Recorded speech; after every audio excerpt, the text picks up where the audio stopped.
Hello everyone, it's Momin at Momin's Art. Today's video is about the rendering lake view. It's a Lake Wilcox a lake in Oak Ridges, Richmond Hill.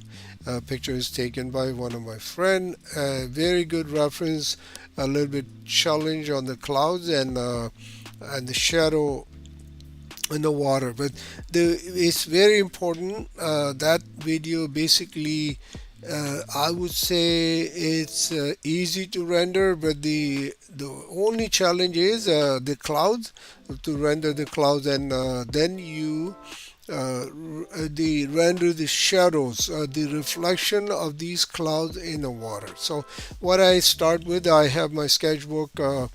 It's a very thin cold pressed paper, and it's around like 90 pound, I would say.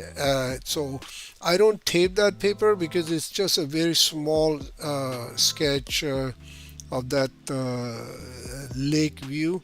So I tend to not to tape it because I can control, if it is buckled up, I can control it. Anyway, let me explain more. I picked up some Payne's gray out of my palette, and because you can see in the reference photo, it's just a little bit orange color by this boat club, and some Prussian blue, cerulean blue in the sky.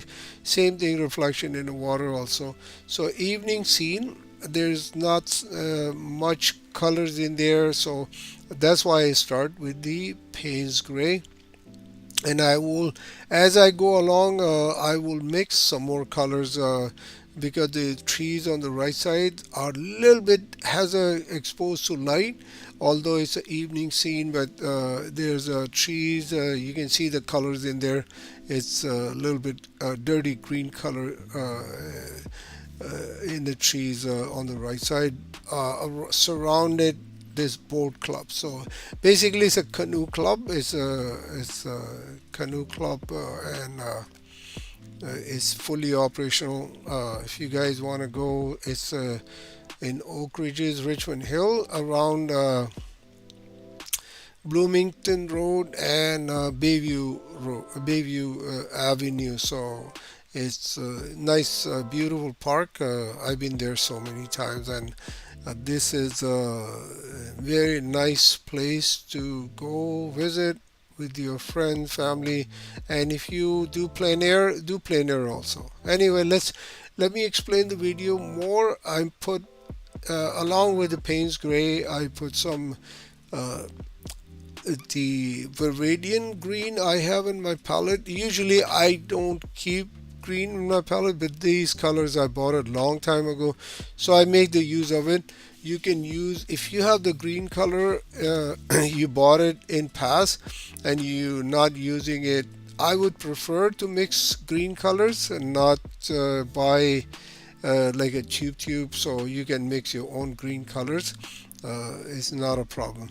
So what I did actually with the green color, there's another use of the green color is you can mix with red and you can get a nice little bit dirty brown color. So basically green is a mixture of yellow and blue, and soon as you mix a red color, unconsciously you're mixing three colors: blue, yellow and red. So when you mix all these three colors, I explain my other videos also. If you go and watch my videos about the how to mix colors, so I explain in details also what is hue, what is saturation, what is light and value in a color. So all right, so anyway, this is not a subject today. We are talking about this video today, the reflection in the water and how to render the clouds in that type of reference. So now I didn't sketch my painting because I don't need to sketch because there's nothing to sketch. The only sketching part is that the canoe club, the the structure on the right side. That's all. I mean, there's nothing else to sketch in this painting. So you can now I'm rendering The trees on the far right side behind the canoe club make it more darker, and some foliage also. This tree is very close by on the foreground, but I'll see if I want to keep it, I'll keep it. Otherwise I'll delete it. See how it goes with the composition wise, right? I put it, and that's what I do actually. I add some stuff, and I watch, keep my eye on it, see how it's working once it's dry, and then if that doesn't look good and it look like a spot and it doesn't make sense, I delete it. I don't keep that type of portion in my painting. So here I am, again, only two colors, Payne's gray so far, and the Viridian green I'm using to bring more contrast by putting more black. The Payne's gray, sorry, I shouldn't say that black. Should use, it's more Payne's gray you add, change the consistency of the green, make it darker, or you can add more green. uh, so you can go at certain point and you cannot make darker green, because the hue is the limit, right? It's you cannot go um, green color, so you have to have some kind of other ways to make the color darker to change the consistency of the color. So that is I'm doing right now. I put some Payne's gray, so I need a darker green. You can do that also. You can use Payne's gray to make any color darker, like red or blue, or other colors. Blue, you can make it dark by mixing up burnt sienna. You can make it darker, or straight. You can use the Payne's gray and make it darker also. Same thing, other colors also. Red, you can mix Payne's gray, and you can make a darker red color. Although it's gonna change the little bit consistency of the red color, but yeah, that's a way to uh, change the value of the color basically. Now I'm working on the that structure, the canoe club, because since the light is coming from the left side, so the face of this canoe club is lit up, it's exposed to the light, so you that's why I left. I didn't even touch the front part of it.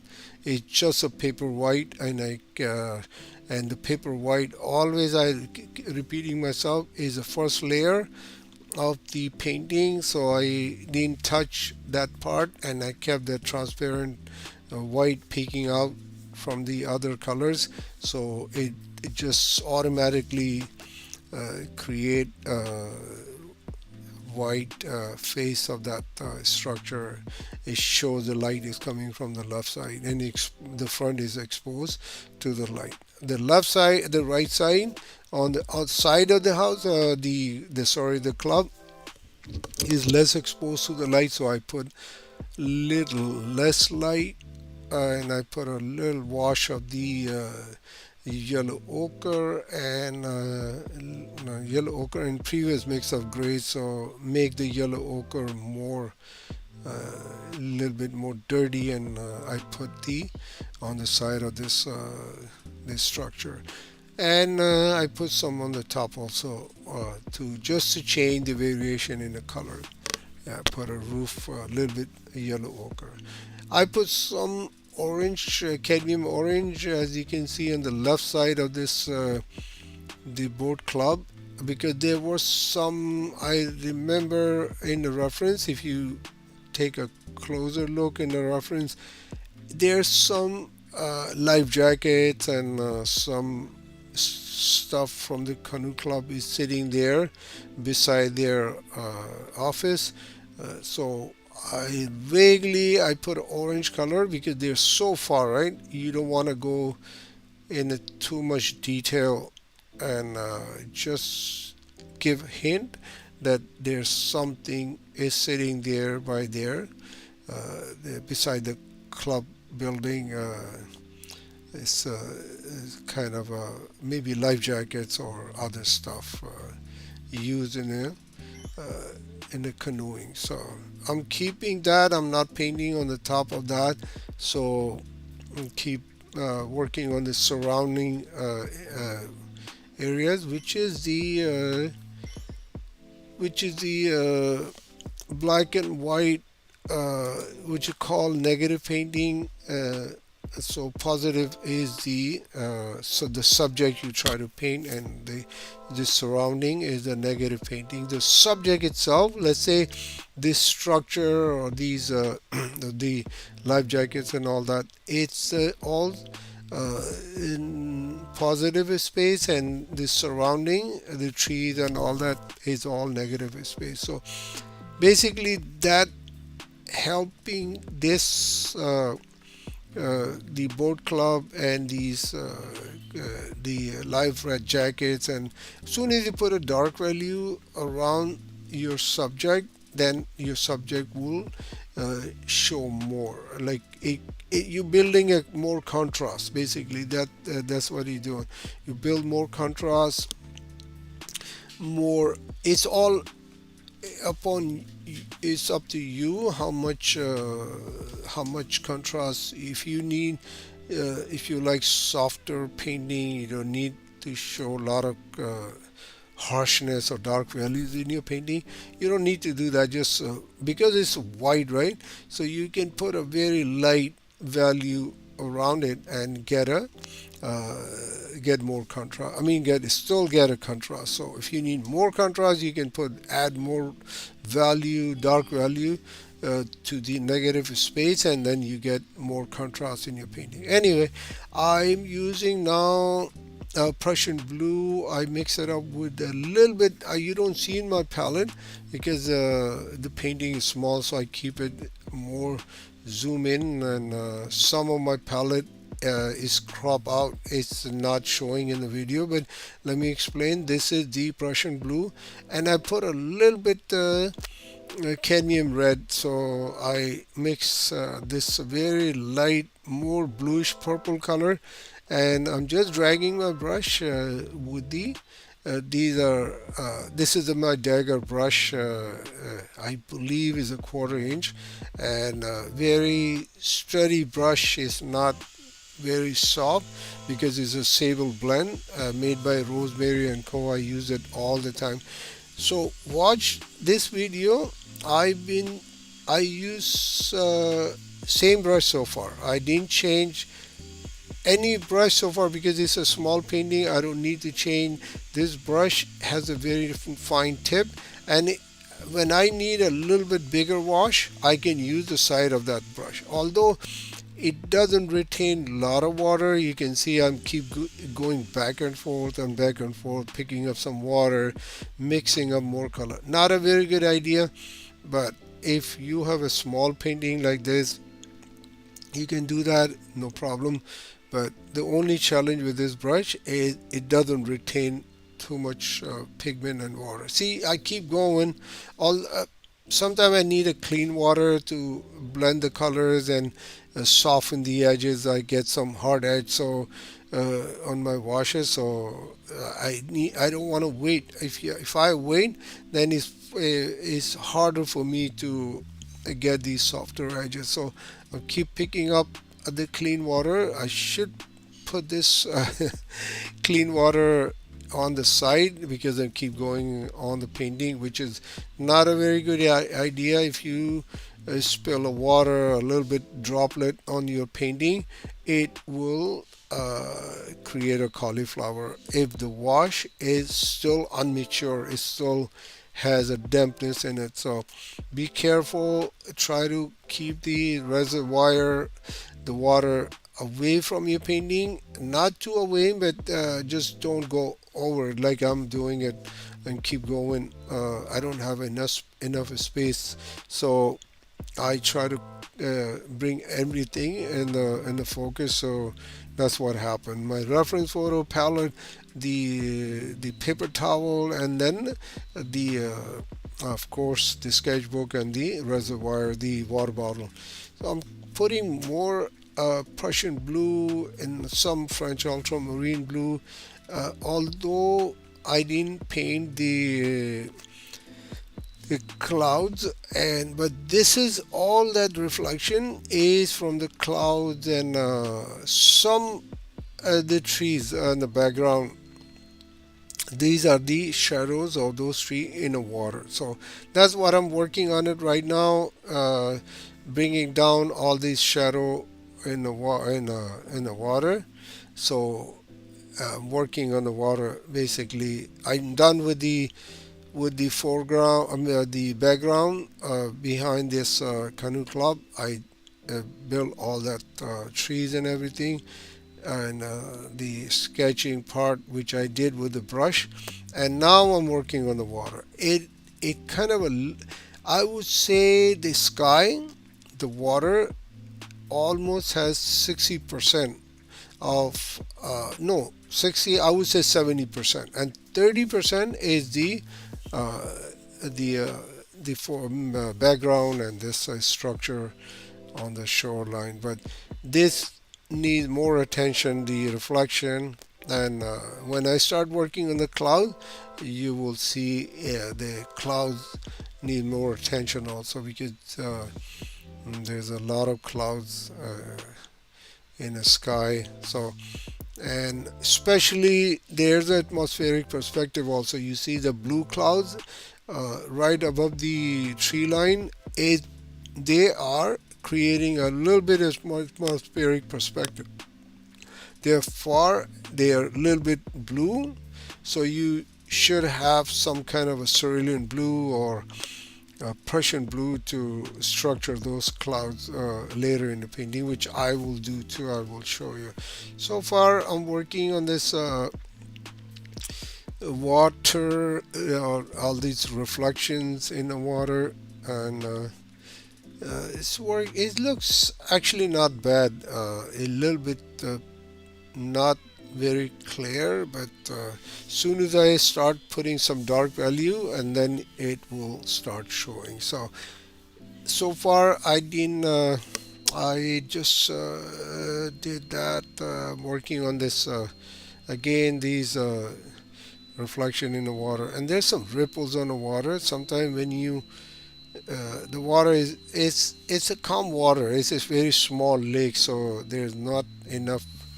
Even though in very windy day it doesn't create a lot of waves, or because not it's a small lake. So right now it not very it's very calm. It just it looks very subtle right now, so that's why you don't see a lot of waves or choppy water and a lake right now.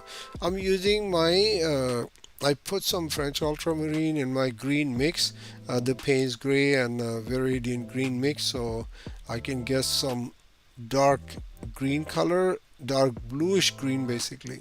So that you see the line in the water, that's what I'm trying to create right now. Actually, that's a shadow also of those trees. But what happened, the from the shoreline up to this shadow, the water is it's more like it won't allow the reflection in the water. So up to that point, you see there's some reflection of the trees on the water. That's what the line is been built, right? That dark line, and you be maybe thinking what why this is water is white from the shoreline up to this dark line in middle of the water. Not a middle, it just there. So that's what happened when the water is not settled. It doesn't allow the reflection built on the water, and only time it builds after this part of the water is maybe more settled and not very choppy, or I would say not too many waves. So that's why you see that type of or maybe it's a reflection on the sky also. It possible that the sky is creating most of the reflection on the water too. So anyway, well, now I'm lifting up some colors from this board club, creating a reflection in the water, and So yeah, keep lifting. Dry your brush. Make sure your brush is dry, moist enough to lift the colors. So see the side of the board club is not too white, so I'm not picking up too much color. And now same time, because my brush is so dry, I'm dragging my brush at the pointy side. So I'm doing the longer side and creating more like you know lifting color sideways, so it shows the ripples in the water. It basically, when you lift the colors like that, it uh, it shows that this is the water, right? The reflection in the water. Now I'm working on the foreground with this all this shadow of the clouds and the water by using some French ultramarine, some Prussian blue, because there's some light blue color, as you can see from the dark shadow of these trees, and it creating a little bit blue because this reflection is coming from the sky. The clouds reflection is in the water. So I'm using a little bit Prussian blue, French ultramarine, and so I keep a little bit bluish type of color in the foreground. Plus, I use some Payne's gray mix, also the green, Viridian green Payne's gray mix. So here at the very edge of this foreground, it's all dark. So I, if even if it is not dark, I would put some dark value here, dark color, so it create more contrast in my painting. As I explained earlier in the other videos, if you put dark colors in the foreground to the very edge of your painting, and on the sides, it create a more contrast in your painting. So it's there in the reference, so I don't need to do anything. And I picked it up some more yellow ochre, so I need to brighten up this the roof of the boat club. So what I did, I put some cadmium orange and the yellow ochre, and I put some reflection in the waters with the same color. Just vaguely put a just a hint that there's a reflection of this boat club in the water. Now I'm picking up the with the dry brush sideways, making more watermarks. Now I'm working on the sky. I put a nice clean water because I need very soft type of uh, washes here on the sky. So I will be working mostly wet into wet, although I'm working from very initially I'm working wet into wet because I need more soft type of washes, and plus I don't have time, so I just want to finish this painting as quick as possible. So if you don't have time, you don't have time to dry the layers, so wait for, so you can work on the wet into wet. Anyway, I put some Payne's gray of Prussian blue mix, and now I'm putting the opaque white, bringing, although I can create some clouds without using, but it works really good when you creating clouds and that type of cloud that has a very dark values, and it's an evening scene, so you can use that opaque white to create more you know more clouds, and that a dark cloud like that. So I mix it up, some Prussian blue and French ultramarine plus cadmium red, which doesn't show in the video, so to mix a purple on the cloud. Now I'm putting some Prussian blue, French ultramarine for the distant clouds, which is the I was talking about the atmospheric perspective. That's what I'm working right now, and keeping these soft edges and going again, glaze it a little bit on the top of the trees with my that Prussian blue and French ultramarine mix. Sorry about that focus thing. I keep focus in and out because of my hand going. Very bad idea. I put a water bottle across this camera and the painting as well. So keep focusing back and forth. Anyway, I mix now purple color. I put some clean water. Anytime you need a very soft, subtle wash, you put some water. If you can handle that paper, how thick is your paper and all that. So now I put a little bit Prussian blue. It's straight, not I didn't mix it up with anything. Just maybe a little bit purple color, mix it up. I need that the blue sky are peeking from that the in between the clouds. So I just try to create that the look in the reference photo. I don't know if you guys can see. There's a blue sky peeking right in that portion of that painting.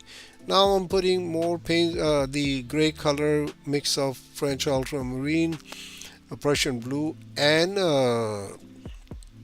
Payne's gray. So I mean, sorry, cadmium red. Now I'm working on the skies.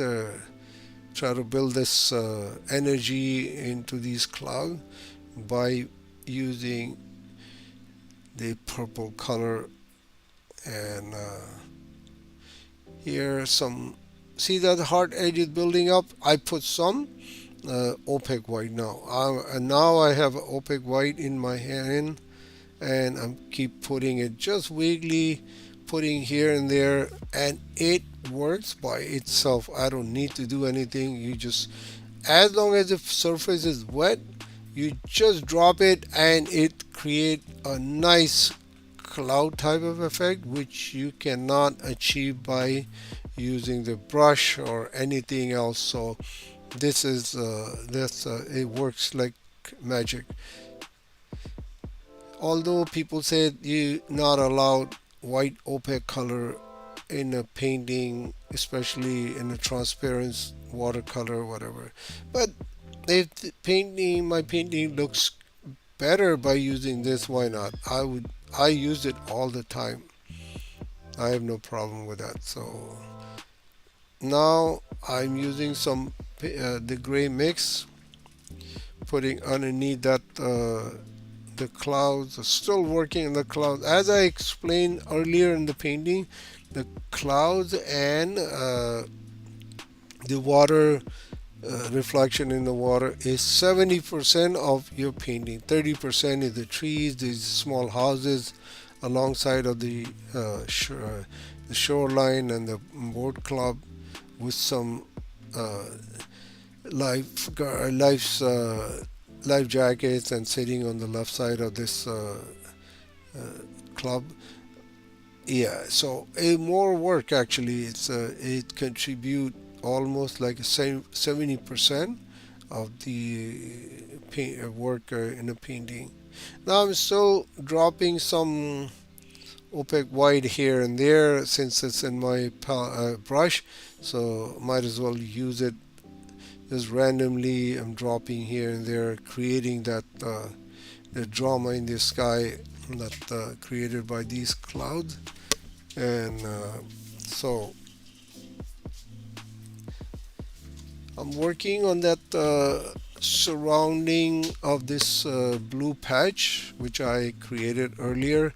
Try to get more close it with this white light coming through from these clouds. So now I'm working on this. You don't need to. You just be careful. Don't put too much opaque white, otherwise it'll get muddy. And if you don't have a control on this washes, then you will have challenge. So be careful. Don't use too much opaque white. Now I'm deleting. Remember that initially in the painting, if I don't like that foliage, the foreground foliage, the tree hanging from the right side, I would delete it if I don't like it. And I didn't like it because it's kind of not good for the composition. So I deleted. I just put a opaque white on it, and it's gone now, almost gone. I'm gonna go and see if I can delete more. But right now, I don't want to wait too long to get this layer to be dry. Otherwise, I can't get this the effect right now. I'm getting like soft washes and just dropping that the opaque white color, the poster color. Now I'm mixing more Prussian blue with the previous mix of the gray with the cadmium red, Prussian blue, and the French ultramarine blue. I'm using a little bit more Prussian blue, creating these distance cloud for the atmospheric perspective. And it's there actually, it shows in the reference photo. I don't want to copy everything which I explain in almost every video. If you see uh, something in your video which is in a reference which doesn't look good for a composition point of view, just delete it. Just take it out and leave it blank or use something else. So that's what I did in this painting also. But in this painting, most of this stuff is there because it's a very complete reference. So I don't have enough choice to take add something, delete something. So I might add along the way something later in the painting. But right now I don't see any addition or any deletion here, so I'll keep I'm keeping the painting. What it is, it shows in the reference photo. Although I changed it, I changed a little bit because I didn't sketch that painting, and so there's some bar in the water because since it's not a very deep lake, so there's some hardness. Some pole is there in the water, so I'm creating a shadow along. These are the cloud shadows in the water again, and I have a Prussian blue mix. Keep mixing Prussian blue, French ultramarine, cadmium red, a little bit cadmium orange, and the yellow ochre. But mostly this painting so far is done with Payne's gray, Prussian blue, French ultramarine blue, and a little bit cadmium red. But the three dominating colors are Prussian blue, French ultramarine blue, and the Payne's gray, and the paper white, of course, and no, sorry, the opaque white also, not paper white. Also, it is paper white also. Some, but most of it is a opaque white. Is a poster color, white, very thick white, water soluble color. So that's what I use. It works really good. Now I'm creating more ripples in the water since I have my painting is almost finished basically. If you take a look, most of the painting, but now I have a little bit more time, so I'm gonna go see what else I can do with this painting. I don't like these shadows in the uh, on the water. I will see what I can do with this shadow,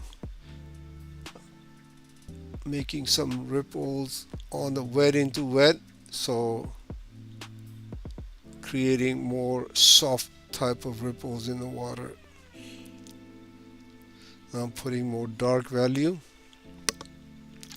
in the foreground by mixing those the gray color, Prussian blue, French ultramarine, Payne's gray. So yeah, this is basically opaque white works really good.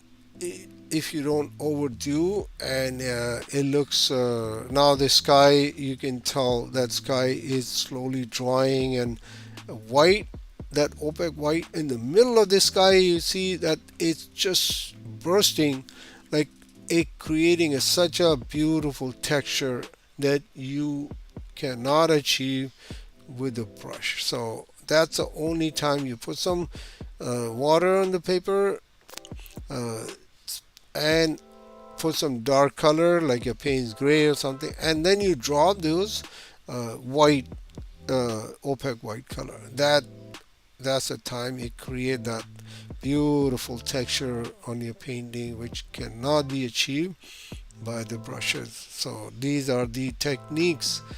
I would say these are the techniques basically, apart from the dry brush mark, the salt technique, the cling wrap techniques.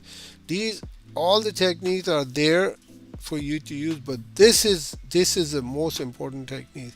And more you do watercolor, then more you will learn how to control the washes like that. So this will give you, more you do, more you control your washes, your drying time, and everything. Anyway, I am working on these ripples of the water, bring some more energy in my painting, and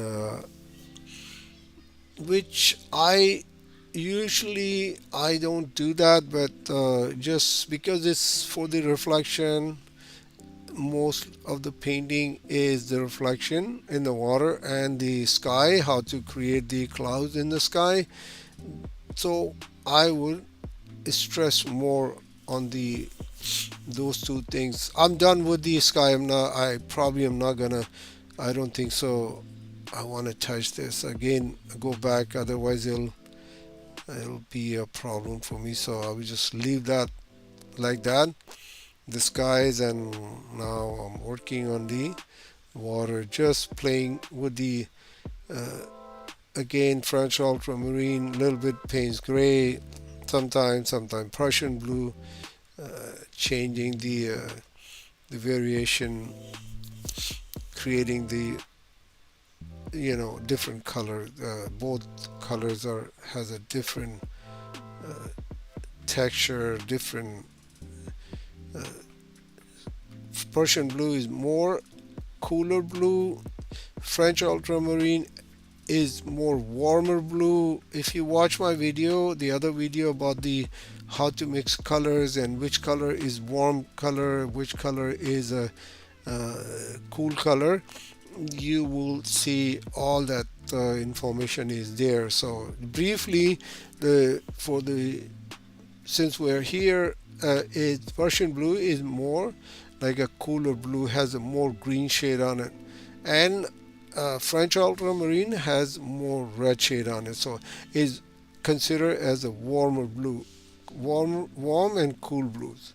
Although every all the blue family, color family is cool colors, but within this it's a warm and blue, cool blues also.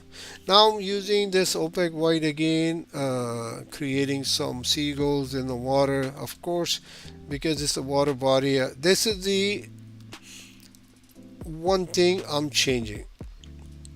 I'm putting some more birds because there's no birds in the, maybe because of the time of the day, or maybe start raining or stop raining, so you don't see a lot of birds in that on the lake right now. So but I would put it just sake of the composition, like it looks good actually.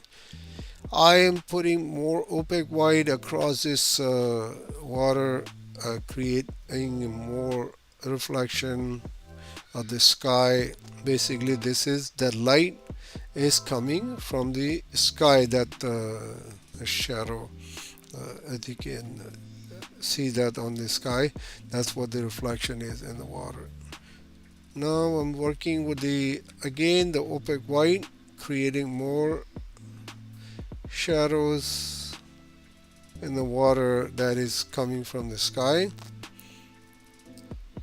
and a little bit more here on the front, in the mid-ground.